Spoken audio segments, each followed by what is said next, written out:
Egyptians had symbols. It made for great wallpaper and certainly brought in the tourists. But what they did was they came up with a language that was made up of symbols. They drew all those symbols, and obviously they're very complex, and the Chinese have done the same. They have these really fancy symbols. And likewise, we have. Our symbol system is much simpler.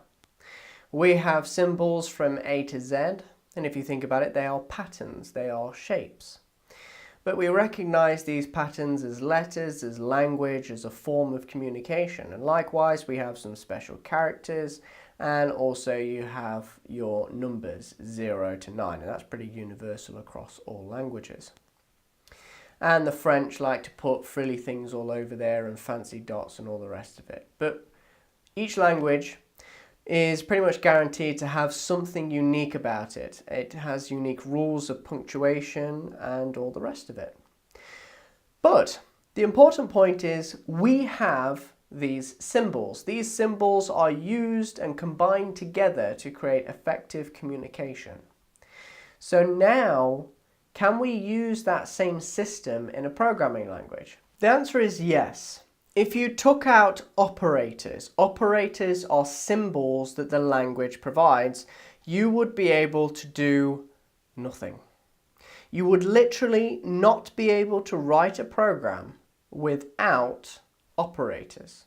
They are so crucial, so vital, that if you took those symbols away, you wouldn't have a programming language. Just like if you took A to Z away from the English language, there'd be no way we could create words and communicate.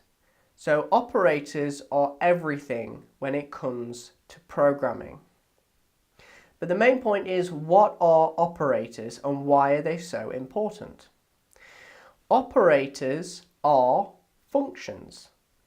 Now you know that your computer does not understand your programming languages. They have to be interpreted by a compiler. Now, when you consider the fact that a compiler will read the code, it's going to look for special symbols. These symbols are predefined in the compiler and they are given instructions.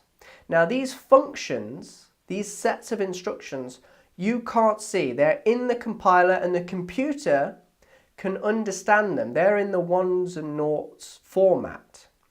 So what the compiler does is, if we take a script, it's going to run through that script and read it character by character, and it needs to identify specific characters so that it can run those sets of instructions in the compiler. Don't forget, those instructions are predefined by the compiler of that language.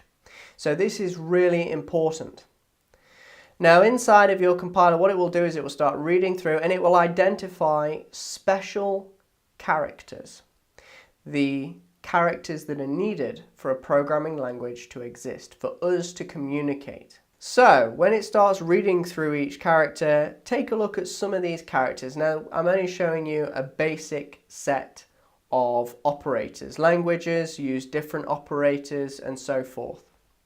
But take a look first of all at, let's say, the plus sign. Now this is a symbol, it's a shape, and we identify this shape in the English language and in mathematics as adding two numbers together, whatever they may be. So immediately we know what this symbol is. Well, likewise, your compiler will have an instruction for that specific symbol. And this is actually a function. Operators are functions. When you type that character in a programming language, what you are doing is you are invoking the set of instructions that the compiler has defined for that specific operator, such as the plus, minus, divide, and so forth, and multiplication. So when we take a look at the plus operator, and I say 5 plus 5, and that's it, that's all that there is in my program, the compiler starts reading and it reads the first character, 5. Okay, I'm not interested in that. Then you go on to the next character, and then the next character is the plus operator. And immediately the compiler knows, The programmer now wants me to run a set of instructions. The programmer has asked me to do something. Just by typing this one character, we have now invoked a function, a predefined function in the compiler. And what we're doing is we're saying, take whatever is to the left of it and whatever is to the right of it and add them together. Likewise, you could write it like you would invoke a normal function. You would say the plus symbol, that's the name of the function, if you will. And then you have the parentheses, the round brackets, and then inside of there, you would have 5 and 5. And then what it would do is that function would take 5 and 5, add them together, combine those numbers and return them. There's a lot of binary processing that goes off in the CPU. The ones and noughts fly around, and then you get the answer back. And of course, I don't need to know those ones and noughts. I don't need to know the procedures and calculations and all the rest of it. That's all taken care of by the compiler and the hardware. All I get back is the answer 10.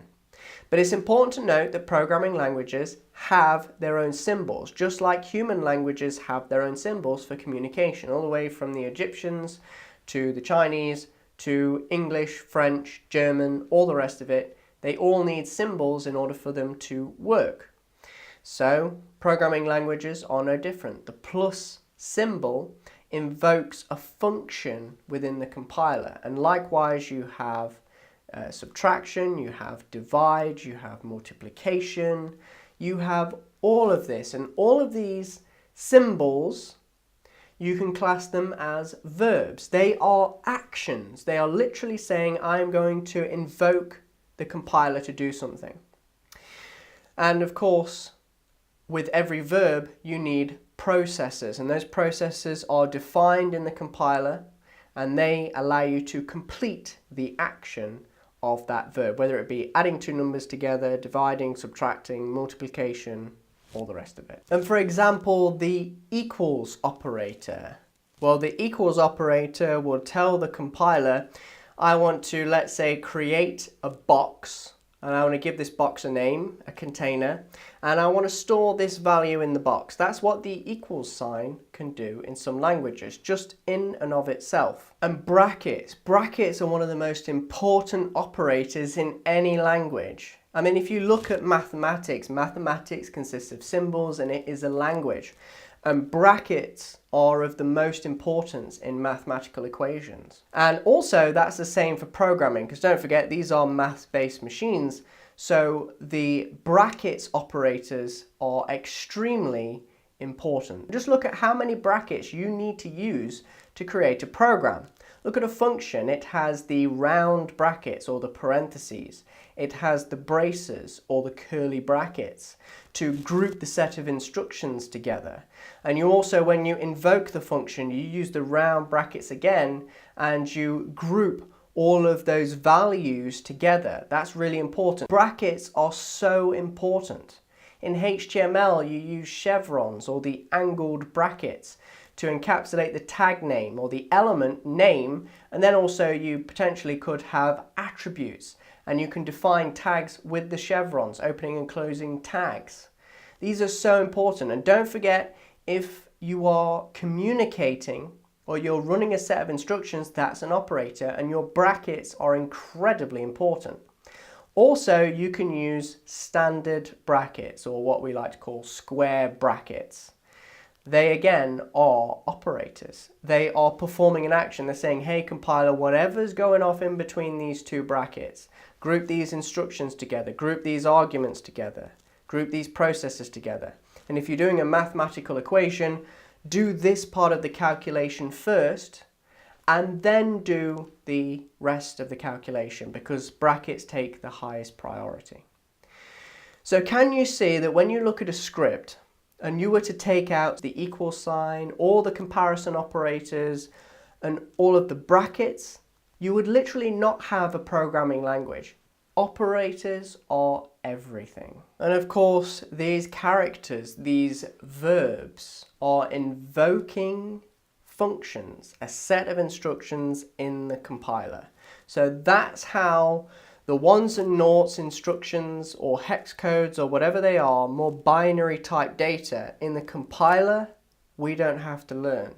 But through these symbols we can write in our language that we understand, we can comprehend, and we can make some very complex applications when we have a simplified way of building and creating. So operators, if you take them away from a programming language, you no longer have a language. Just like if you took A to Z away from the English language, there wouldn't be a language.